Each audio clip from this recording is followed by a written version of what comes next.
The monitor's steady beep was the only sound in the ICU room. It wasn't a silence of peace. It was the silence of a man who had decided to stop listening. Renowned pediatric surgeon Michael Vance stood with his back to the bed, to the dying boy. He had just refused the operation.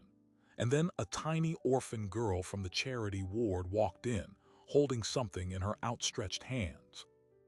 Dr. Michael Vance was once celebrated for miracles in this very hospital. But after a personal loss shattered his world, he built walls no colleague could scale. Now, with a child's life on the line and time running out, how could a toddler from the forgotten ward possibly reach a man who had closed himself off from feeling anything at all?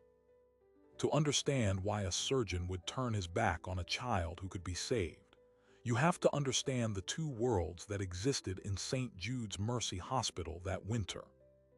The first world was the pediatric cardiac intensive care unit on the 4th floor, a place of controlled chaos and relentless light. In bed 6 lay Leo Martinez, 8 years old, with a congenital heart defect so rare it had a 27-letter name. His surgery was scheduled for 7 a.m. It was the only procedure that could reroute the malformed vessels pressing against his heart. Without it, his organs would begin to fail within 48 hours. The surgical board had approved it. The family had consented. The team was assembled. Every piece was in place except one. The attending surgeon, the only one in the state with the specific expertise for this anomaly, had just walked out of the room. Dr. Michael Vance's refusal wasn't a tantrum. It was colder than that. It was a clinical assessment delivered without inflection. "I am not the right surgeon for this case," he had said to the charge nurse, his voice flat as the EKG line now tracing Leo's fatting rhythm. Then he turned and left. He didn't go to the doctor's lounge. He didn't go to his office. He went to the hospital's old service stairwell, the one between the 4th and 5th floors that smelled of antiseptic and dust, and he stood there on the landing, his forehead against the cold concrete wall. He didn't move for 14 minutes. A resident passing through 2 flights down heard the sound of a single, sharp exhalation that wasn't quite a sob. Then silence again. This was the man who, 3 years prior, had been on the cover of Medical Today magazine. The headline read, "The Hands That Heal Hearts, Dr. Michael Vance and the Future of Pediatric Surgery." He had pioneered a technique that reduced operating time for complex infant procedures by 30%. He had a 79% success rate in cases other surgeons called inoperable. Parents flew across oceans for his consultations. He was 42 years old, and at the absolute peak of his field. And then on a Thursday afternoon in November, his own 7-year-old daughter, Chloe, was hit by a car while riding her bicycle home from school. A witness said she swerved to avoid a cat. She was pronounced dead in the same emergency bay where her father had saved dozens of children. The driver was not cited. It was ruled an accident. The kind of ordinary, universe-shattering Tuesday that gives no warning. Michael Vance took a 3-month leave of absence. When he returned, he was a different surgeon. Not in skill, his hands were still steady, his knowledge encyclopedic, but in spirit. The part of him that made risky, compassionate choices, that sat with families in the waiting room, that felt the weight of a life in his hands as anything other than a biomechanical puzzle, that part was gone. He developed a reputation for refusing borderline cases. He stopped teaching residents. He spoke only when necessary in short, precise sentences. The hospital administration, terrified of losing their star, allowed it. They gave him the most straightforward, high-success probability cases and looked the other way. Until Leo Martinez. On the other side of the hospital, in the basement annex known unofficially as the charity ward, was the second world.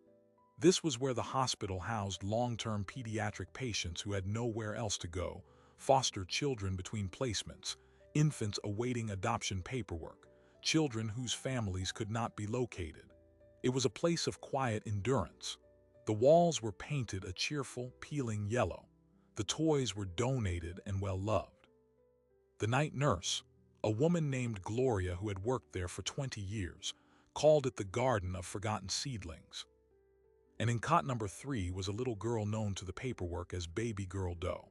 She had been found, at approximately 18 months old, sitting alone on a bus stop bench downtown with a note safety pin to her coat that read, "Please, I can't." She was brought to St. Jude's for a wellness check, and she never left. She was now believed to be about 3 years old. She had never spoken a word the staff could understand.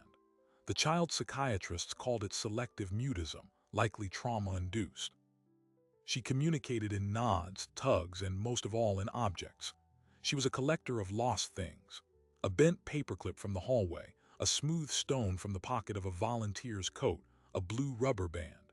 She would carry these treasures in the oversized pocket of her hospital gown, taking them out to arrange and rearrange on her blanket with solemn focus. The staff called her Ellie, short for Eloise, because one of the nurses said she had the wise eyes of an old soul. Ellie's world was a series of routines.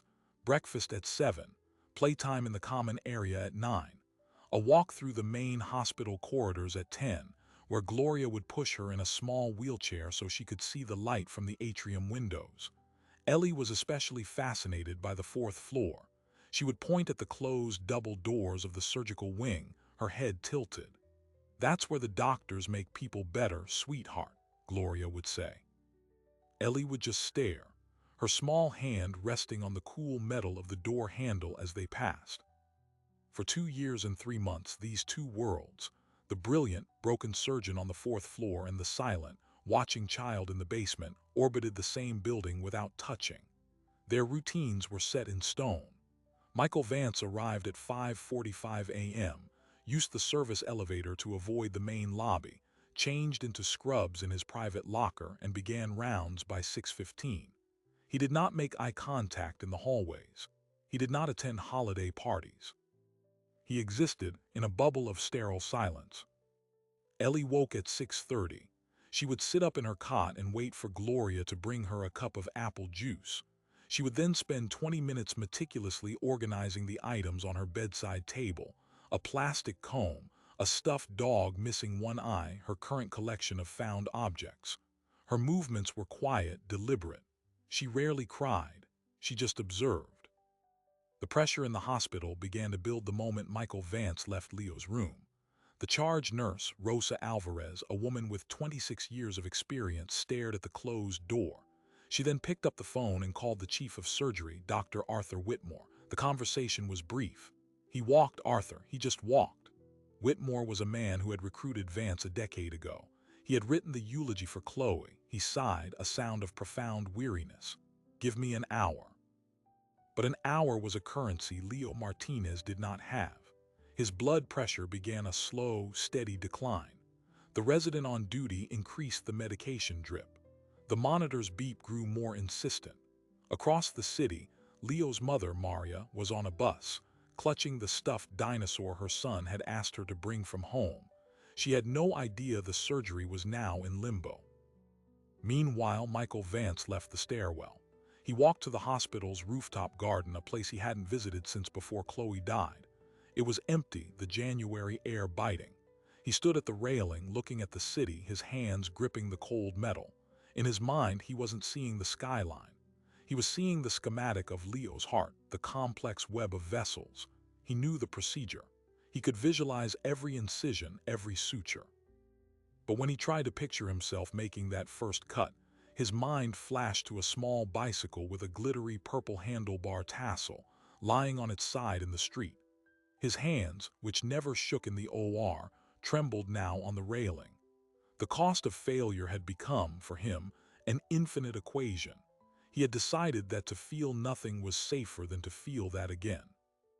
Down in the charity ward, Ellie was on her morning walk, but Gloria was called away for an emergency, a new admission in distress. She settled Ellie in a quiet corner of the main floor atrium near a large potted ficus tree. "You wait right here, sweet girl. I'll be 5 minutes." Ellie nodded, clutching her stuffed dog. She watched Gloria hurry away. And for the first time in the 2 years and 3 months of her routine, Ellie was alone in the heart of the hospital. She sat for a moment, then slid off the chair. She didn't wander toward the gift shop or the cafeteria. She walked, with a purpose no one had ever seen in her before, to the bank of elevators. She stood on her toes and pressed the button for the 4th floor. The doors opened. She stepped inside. The elevator ascended. When the doors opened on the 4th floor, the surgical wing hallway was in controlled turmoil. Nurses spoke in hushed, urgent tones. Residents clustered around computer screens. The energy was one of stalled catastrophe. No one noticed the small child in the pale blue hospital gown, barefoot, walking out of the elevator. She turned left, away from the nurses' station, down a quieter hallway. This hallway led to the doctor's private lounges and offices. At the very end was the on-call room, and next to it, a door marked M. Vance, MD. It was slightly ajar. Ellie walked up to the door. She pushed it open. Inside, Michael Vance was sitting at his desk, his head in his hands. He didn't hear her enter. The room was dark, the blinds drawn. On his desk was a single framed photograph turned face down. Ellie stood in the doorway for a long moment, just watching. Then she walked into the room. She walked right up to the side of his chair. He didn't move. He was so far inside his own silence he didn't register hers. She reached into the pocket of her gown. She pulled out her most precious found object, the one she had been carrying for a week. It was a smooth, white river stone, worn flat by water. And she reached out, and she placed it carefully, deliberately, on top of the turned-down photograph. Michael Vance froze. He didn't lift his head, but his breathing stopped. He could feel the weight of the stone through the glass of the frame. Slowly, he lifted his eyes. He looked at the small, dirty stone sitting on the back of the picture frame. Then he looked at the child standing beside him. She met his gaze. Her big, dark eyes held no pity, no fear, no plea. They just saw him. And for the first time since the police officer had come to his door on that November Thursday, Michael Vance felt something other than the numb, cold void. It was a single, sharp point of unbearable, specific pain. The pain of being seen. He reached a hand out, not toward her but toward the stone. His fingers brushed its cool surface. And Ellie, without a word, turned and walked out of the room, leaving him alone with the stone, the photograph, and the shattered silence. The stone sat there, a quiet revolution on the glass. For a full minute, Michael Vance did not move. He stared at it, then at the empty doorway where the child had been. And then, with a hand that felt, Chinese letter, Chinese letter, Chinese letter, Chinese letter, Chinese letter, Chinese letter, he reached for the photograph frame. He turned it over. Chloe's face smiled up at him, forever 7, with a gap where her front tooth had been. She was holding a rock, not a pretty rock. A lumpy, gray thing she had found on a hiking trail and insisted was a dinosaur egg. He had kept it on his desk at the old office. He had thrown it away after the funeral, in a blind rage he could never explain. This stone, Ellie's stone, was smooth and white, but the gesture was the same. A child's offering, a fragment of the world presented as a treasure. A sound escaped him, something between a gasp and a choke. He slammed the photograph face down again, pushing back from his desk so violently his chair hit the wall. He couldn't breathe in here. The walls were closing in. He stumbled out of his office, into the bright, antiseptic hallway, leaving the stone and the picture behind. He didn't go toward the ICU. He went the opposite way, toward the service elevator, needing to put distance between himself and that moment. But as he passed the nurse's station, Rosa Alvarez looked up from a chart. Her eyes met his, and they were not angry. They were desperate. His pressure's dropping, Michael. We've called in Rodriguez from county, but he's 90 minutes out in this traffic. Leo doesn't have 90 minutes. Vance kept walking. He said nothing. He stepped into the elevator and pressed the button for the lobby. The doors closed on Rosa's stricken face. Down in the atrium, Gloria was in a quiet panic. She had returned to the ficus tree to find Ellie gone. 5 minutes had stretched to 15. She had checked the bathrooms, the gift shop, the chapel. Nothing. Her heart hammered against her ribs. Losing a patient in the charity ward was the one unforgivable sin. She was about to approach security when she saw the elevator doors on the far side of the atrium open. And out walked Ellie, barefoot, calm as a Sunday morning, clutching her stuffed dog. Gloria rushed over, sinking to her knees. "Ellie, sweetheart, where did you go? You can't wander off." She wrapped the little girl in a hug, feeling the small, steady heartbeat against her own frantic one. Ellie just rested her head on Gloria's shoulder. In her tight fist, Gloria felt something hard and smooth. She gently pried Ellie's fingers open. There was nothing there. Ellie's hand was empty. Gloria pulled back, looking into Ellie's face. "Did you give it to someone?" she asked softly. Ellie's eyes were deep, unreadable pools. She simply nodded once, then pointed up toward the ceiling, toward the higher floors. Upstairs, the crisis was formalizing. Dr. Arthur Whitmore stood in the fourth-floor conference room, a glass-walled box overlooking the city. With him were the hospital's chief medical officer and the head of risk management. The mood was grim. "We have a consent-to-treat sign for Vance," the CMO said, tapping a document. "If he refuses and the boy deteriorates, the family could argue we had the specialist on site and chose not to deploy him. That's negligent." "He's not refusing out of incompetence," Whitmore argued, his voice tired. "It's a psychological disqualification.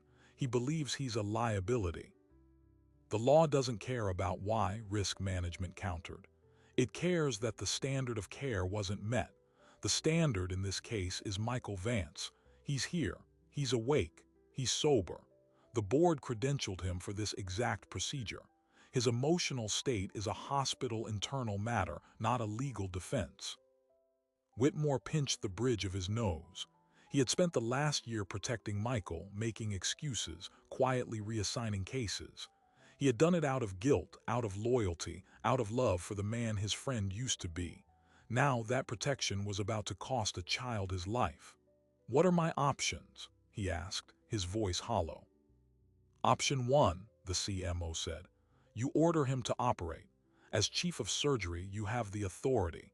He may still refuse, but then it's formal insubordination and we can act." "And if he operates and fails because he's broken?" Whitmore asked. "Then we have a different kind of lawsuit," risk management said. "But at least we can say we tried with the best we had. It mitigates the negligence claim." Option 1 was a minefield. Option 2 was a disaster. Whitmore looked out the window. Somewhere below in the charity ward was a little girl who had lost everything. Somewhere in this building was a man who had lost everything. And in bed 6, a boy was losing his future by the second. The weight of it was suffocating. "Give me 10 minutes with him," Whitmore said. He found Michael not in his office, but in the hospital library, a rarely used room full of outdated medical journals. He was standing at a carrel, staring blankly at a diagram of the cardiovascular system in a textbook that was at least 15 years old. "Michael." Vance didn't turn. "I can't do it, Arthur." "I'm not here as your friend right now," Whitmore said, his voice firm. "I'm here as your chief. Leo Martinez's potassium levels are rising. He's developing acidosis. We have maybe an hour before multi-organ failure begins. Rodriguez isn't going to make it. You are. Then find someone else." "There is no one else," Whitmore's control snapped. The words echoed in the quiet library. "That's the point, Michael. You are the someone else. You built this reputation.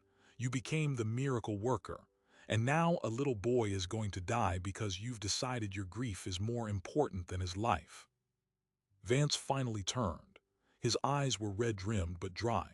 "You think I don't know that?" he whispered. "You think I haven't played that out in my head 1,000 times since I left that room? If I operate and I fail because my hands shake or my mind wanders or I see her face instead of his, then I have killed him. Not an accident, not a Tuesday, me, my failure. I can't carry another one, Arthur. I will break." "You're already broken," Whitmore said, his voice dropping to a pained whisper. "We've all been watching it happen for 2 years, but this isn't about you fixing yourself. This is about you doing the one thing only you can do, even if you're broken, especially if you're broken." He reached into his coat pocket and pulled out a small, clear plastic bag. Inside was a smooth, white stone. Nurse Alvarez found this on your desk. She thought it was, I don't know what she thought, but she brought it to me. Vance stared at the bag, his breath catching. Where did it come from, Michael? Whitmore asked, his tone shifting from command to genuine confusion. Vance didn't answer. He just reached out and took the bag, his fingers closing around the stone inside the plastic. The weight of it was insignificant. The meaning was tectonic. He looked from the stone in his hand to the textbook diagram of the heart, the intricate pathways, the chambers, the valves. It was a map, and he realized with a sudden, shocking clarity that he had been reading it wrong. He had seen it as a maze where one wrong turn meant catastrophe, but it was just a road. A difficult, dangerous road, but a road he knew better than anyone. The anterolateral approach, Vance said, his voice rough but clear. Not the median. Rodriguez would use the median. It's safer for the surgeon, harder on the patient in this morphology. The anterolateral is riskier for me, gives less room for error, but it shortens the bypass time for him by 20%. It's the right approach. Whitmore froze, hearing not the words but the tone. It was the tone of Michael Vance, the surgeon, analyzing a problem, not the ghost lamenting his pain. Is that your professional opinion, doctor? Whitmore asked carefully. Vance looked up, and for a fleeting second, there was a glimpse of the man from the magazine cover. It's the only opinion that matters for Leo Martinez. He didn't say he would do it. He didn't promise anything. But he turned and walked out of the library, still clutching the bag with the stone, and he moved with a direction he hadn't possessed in years. Whitmore followed, hope a fragile, dangerous bird in his chest. Back in the charity ward, Ellie was sitting on her cot, lining up her remaining treasures, a blue rubber band, a bottle cap, a pinecone. Gloria watched her, still unsettled. The phone at the nurse's station rang. Gloria answered. It was the front desk. We have a woman here asking about a child. She says she's a relative. She has some documentation. Gloria's blood went cold. This happened sometimes. Long-lost family members appearing, often with complicated, messy motives. What's the name? She's asking about a little girl who would be about 3, found at a bus stop. She says her name is Anya Petrova. Gloria looked over at Ellie, who was now holding the pinecone to her ear as if listening to the sea. The name meant nothing to her, but it meant something to someone. And in the world of the charity ward, a name was a door, and a door could lead anywhere, including away. She took down the information, her hand trembling. Tell her I'll need to speak with social services. She can't come up here today. She hung up, her mind racing. She had to run a check, verify the story. This could be a salvation for Ellie, or it could be a fresh disaster. At that exact moment, on the 4th floor, Michael Vance pushed through the doors into the PICU. He went straight to the sink, beginning the meticulous 10-minute surgical scrub. The familiar ritual, the smell of the antiseptic soap, the feel of the brush against his skin. He didn't look at Leo's room. Not yet. Rosa Alvarez appeared beside him, her eyes wide. Michael. Get him prepped, Vance said, his voice low but steady as he scrubbed under his nails. Anterolateral approach. I want the full team in 20 minutes. Call down to imaging and have them resend the last angiogram to OR3's monitor. I need to see the pressure gradients in the left pulmonary artery again. It was a cascade of specific technical commands, the language of saving a life. Rosa didn't smile. She just nodded, a professional acknowledging an order, and moved with swift efficiency. As Vance finished scrubbing, he turned, holding his dripping hands up. His eyes finally went to the glass wall of Leo's room. The boy was so small in the bed, a tangle of wires and tubes. His mother was now there, holding his hand, her head bowed in prayer. Vance's gaze fixed on Leo's face, and for the first time he didn't see Chloe. He saw Leo, a 8-year-old boy who loved dinosaurs and wanted to be a paleontologist, according to the chart. A boy with a specific, fixable problem. The OR nurse handed him a sterile towel. He dried his hands, the movements automatic. Then he reached into the pocket of his scrub pants where he had transferred the plastic bag with the stone. He couldn't take it into the OR. It was unsterile. It was everything the OR was not. He walked to the nurse's station, where a young, nervous-looking resident was staring at a screen. Vance dropped the bag on the counter in front of him. "Hold on to this," he said. "Don't lose it." The resident stared at the ordinary stone in the bag as if it were a radioactive isotope. "Wah, what is it, Dr. Vance?" Vance didn't answer. He was already walking toward the operating room, his mind clicking into a familiar, hyper-focused gear. The doors swung open. And then, just as they were about to close behind him, a code blue alarm shattered the relative quiet of the floor. But it wasn't from the PICU.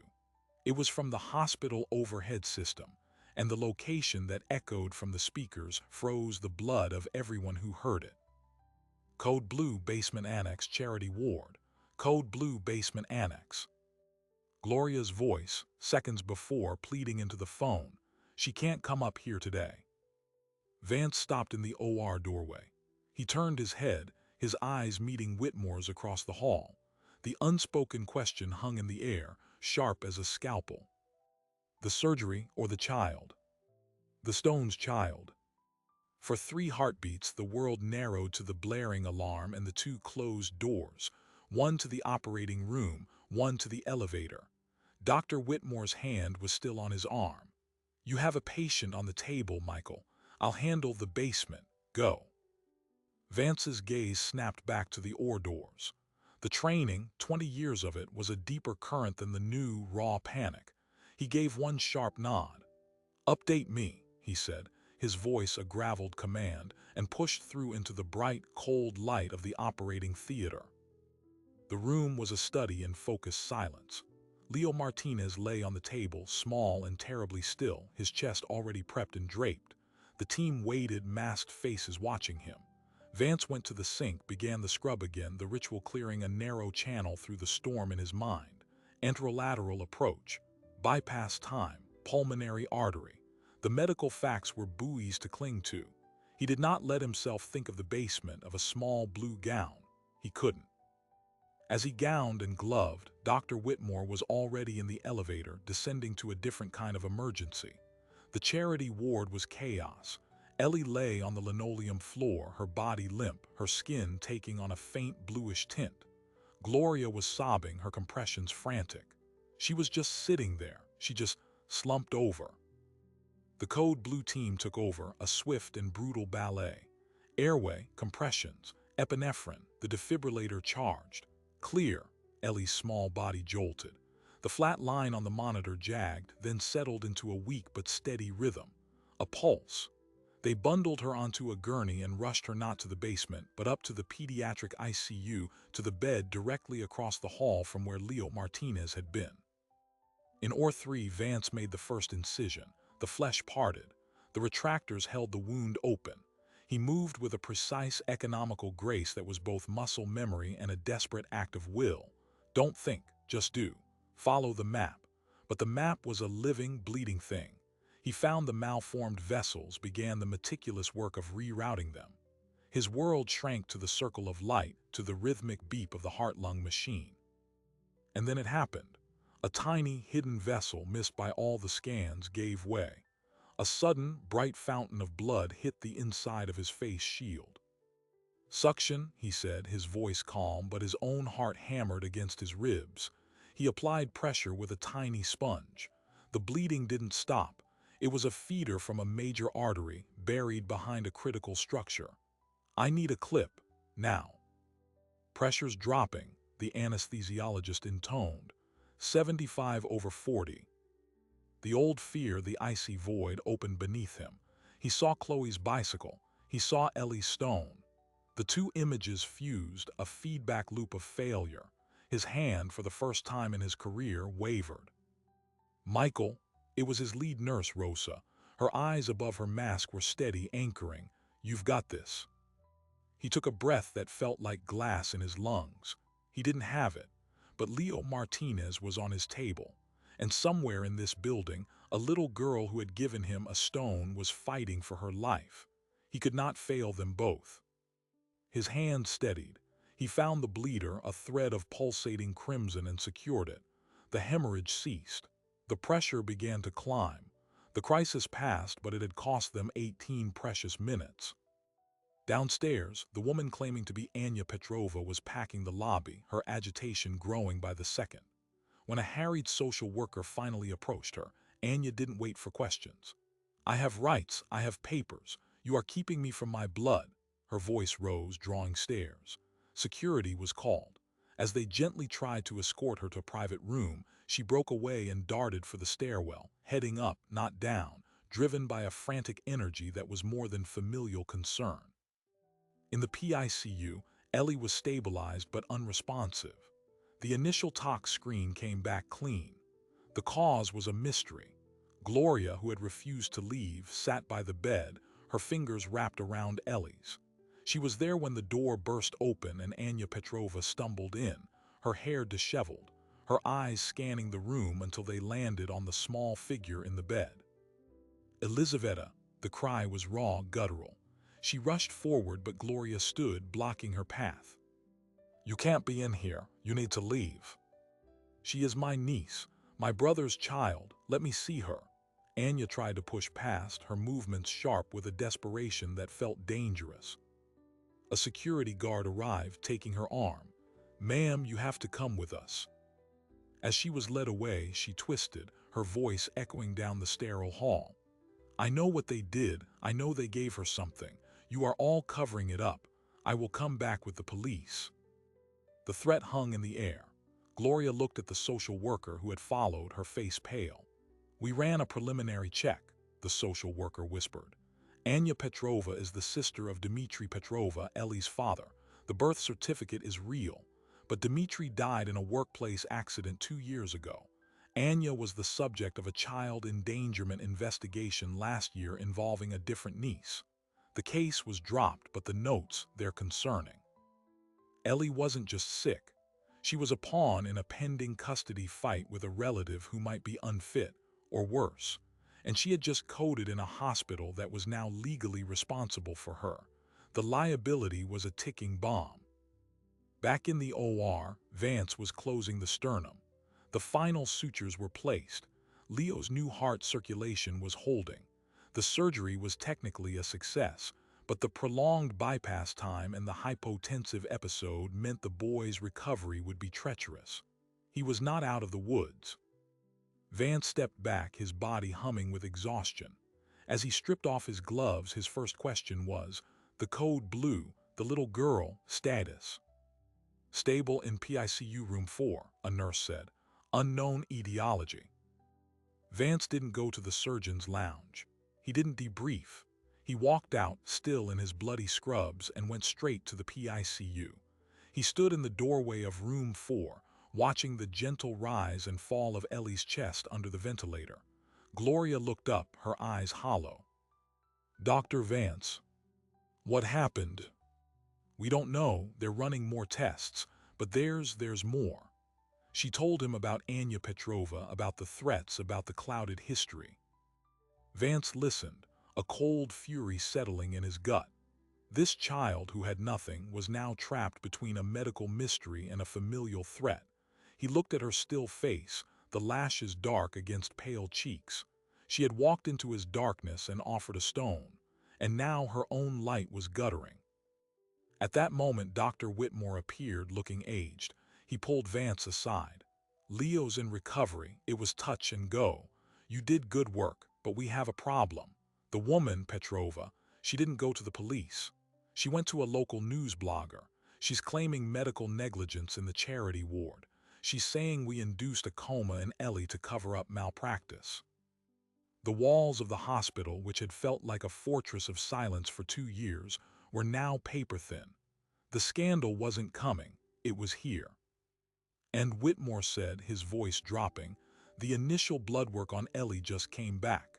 They found traces of clonidine, a powerful sedative. It wasn't in our formulary for the charity ward. It wasn't prescribed to her." The room seemed to tilt. Clonidine, someone had given it to her, accident, malice. The question was a chasm. Vance looked from Whitmore's grave face back to Ellie in the bed. The stone she had given him was still in a plastic bag on a fourth-floor counter, a simple, smooth object. And around it, a complex web of tragedy, negligence, and possible crime was spinning itself tight. He had just navigated the most delicate terrain inside a human heart, but the maze waiting for him outside the OR, a child's mysterious poisoning, a volatile relative, a looming media storm, was infinitely more dangerous. And he knew, with a certainty that felt like the first real thing he'd known in years, that walking away was no longer an option. The stone had been a question. Now he had to find the answer. "I want to see her full chart," Vance said, his voice leaving no room for argument. "And I want to know who had access to her this morning. Everyone." The surgeon who had refused one case was now taking on another, far more convoluted one. Not with a scalpel, but with a determination he thought he'd lost forever. The operation was over. The real surgery was just beginning. Dr. Vance's demand cut through the hushed tension of the PICU. For the first time in 2 years, he wasn't asking for isolation. He was demanding answers, and the hospital machinery, so used to his silence, shuddered into reluctant motion. He spent the next 48 hours in a state of focused, relentless energy. He slept in 2-hour stretches on a couch in his office. He reviewed every line of Ellie's chart, cross-referencing medication logs with staff schedules. He learned that clonidine was sometimes used in the pediatric psychiatry unit, 2 floors above, to manage severe agitation. The charity ward had none. The access logs for the charity ward's medication cart were electronic, but poorly monitored. Vance, with Dr. Whitmore's uneasy authority, pulled the records. On the morning Ellie coded, only 3 staff members had badge swiped into the cart: Gloria, a nursing student named Ben, and a float nurse from the psych unit named Janet Clyde. Vance interviewed them himself. Gloria was a wreck, her guilt palpable. The student, Ben, was terrified, but his story was straightforward. He'd retrieved saline for a cleaning solution. Nurse Janet Clyde was calm, professional. She'd been sent down to cover a break. She said she'd retrieved nothing, only checked the inventory. But Vance noticed something. On the digital log, Janet Clyde's swipe was followed, 12 seconds later, by a second, invalid swipe attempt, a badge read error. It was logged as a system glitch and ignored. Vance had the IT department pull the raw door access data for the entire hospital for that hour.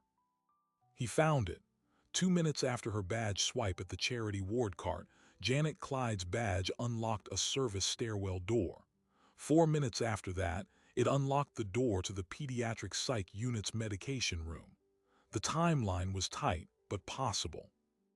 Confronted with the data, Janet Clyde's composure cracked. She didn't break down in tears, she slumped in resignation. "It was an accident," she whispered. She explained that she'd been covering multiple floors that morning, stretched thin.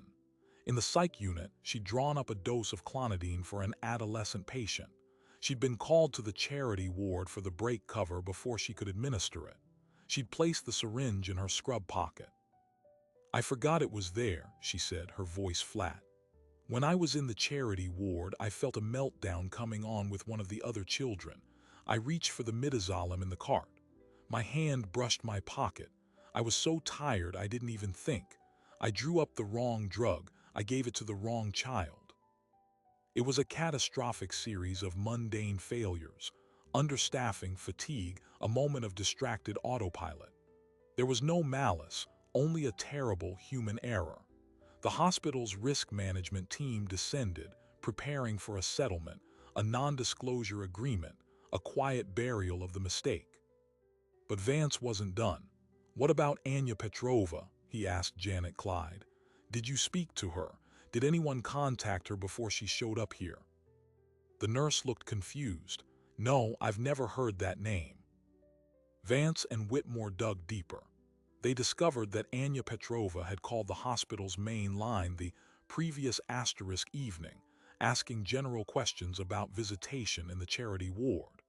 The call was logged at 6:18 p.m. Ellie hadn't been poisoned until the next morning. Anya hadn't known about the medical event. She'd been sniffing around for other reasons.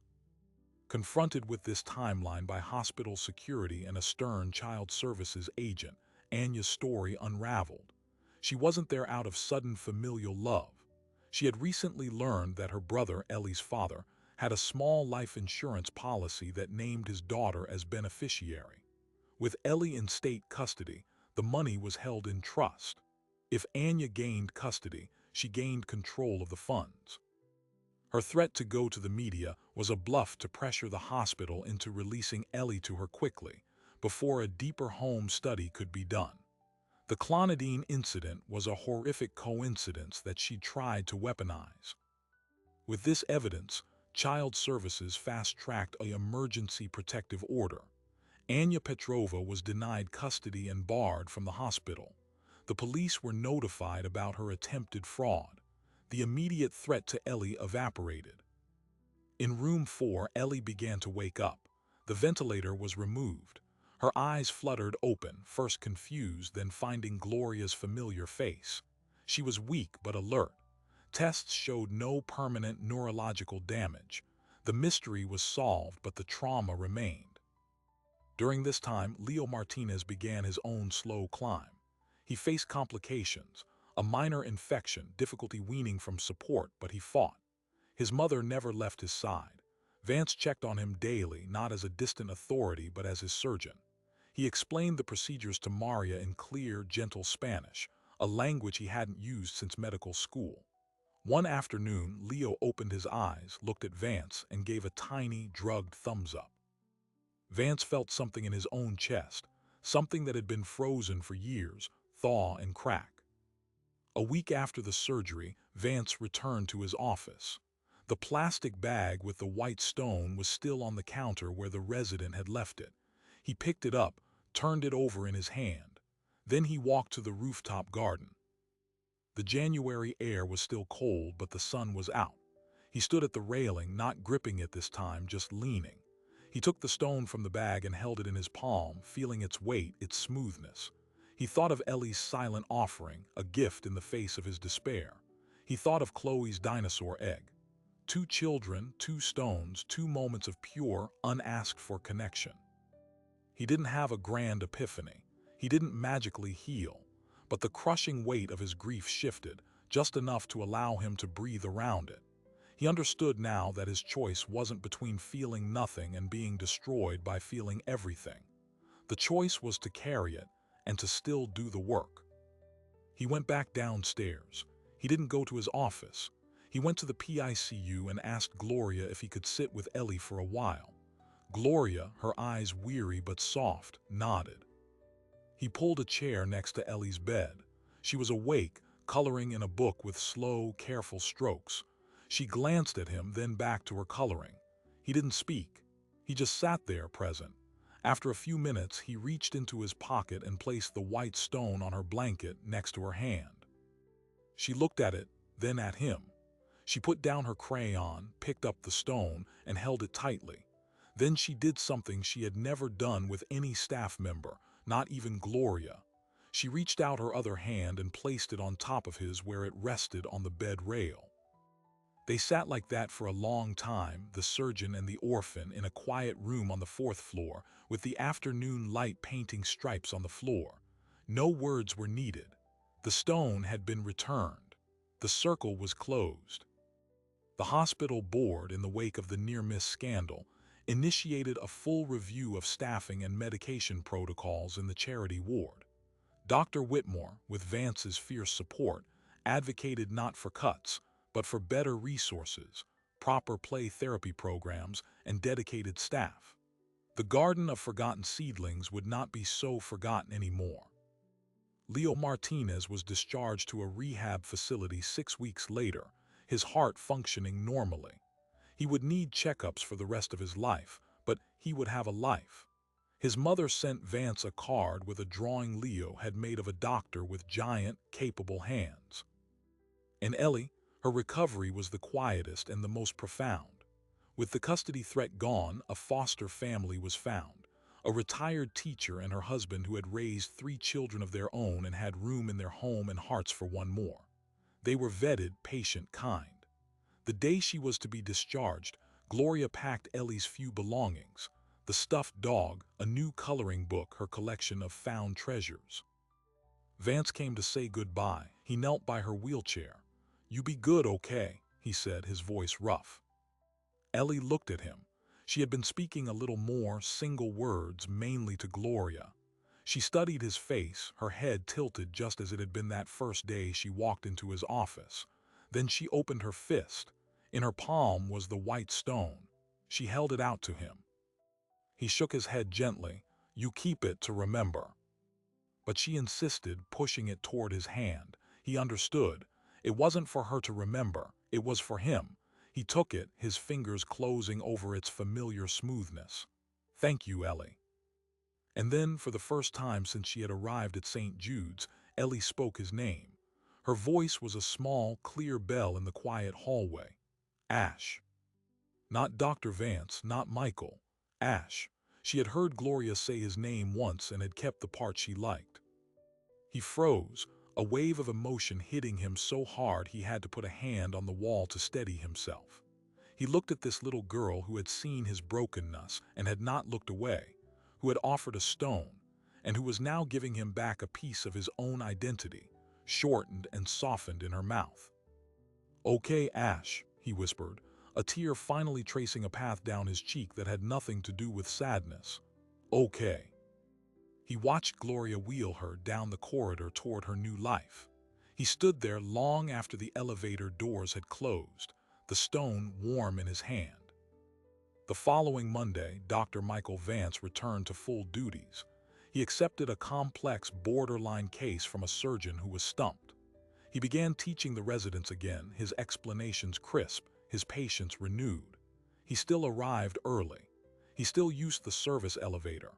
But now, sometimes, he would stop in the main atrium and just watch the people moving through the light. And on his desk, next to the face-down photograph of Chloe that he finally turned right side up, sits a smooth, white river stone. A paperweight. A reminder. A silent tribute to the tiny, fearless healer who walked into the silence and taught him how to listen again. The monitor's beep in the ICU room is just a sound now, not a verdict. And the silence, when it comes, is no longer filled with dread, but with the peaceful, breathing quiet of a heart that has been mended, and a life that has begun once more to beat. There is a kind of healing that medicine cannot chart on a graph. It doesn't come from a textbook or a perfect incision. It arrives quietly, on small, bare feet, in the form of a question we've been too afraid to ask, or a stone we didn't know we needed to hold. This story was never just about a surgeon and an orphan. It was about the walls we build when the world becomes too loud with pain. It was about the silent language that exists before words, the language of a hand held, a stone offered, a name shortened into something belonging only to 2 people. We live in a world that often feels fractured, where we are told to armor ourselves, to professionalize our compassion, to build fortresses around our softest parts. But what this story whispers is that the strongest force in the universe isn't steely resolve. It's fragile, stubborn connection. It's the willingness of one broken person to be seen by another, even when seeing hurts. Dr. Michael Vance learned to navigate a human heart long before he ever picked up a scalpel, but he had to forget that map to survive his own tragedy. Ellie, who had known nothing but loss from her first memory, had never learned the map at all. She operated on a different geography, one of instinct, of quiet observation, of offering what she had. She didn't see a broken surgeon. She saw a sad man. And in her world, when someone is sad, you give them your best treasure. You call them by a name that fits your mouth. You stay. We often ask, who heals the healer? The answer this story offers is surprising. Sometimes it's the one we've overlooked, the one living in the basement of our institutions and our attention, the one who has nothing to give but the one thing we've forgotten how to receive: uncomplicated, fearless presence. Leo Martinez got his life back because a surgeon remembered how to follow a map under pressure. But Michael Vance got his soul back because a little girl reminded him that he was still a person who could be reached. That is the dual miracle. The surgery saved a body. The stone saved a man. And in doing so, it saved his ability to save countless others in the years to come.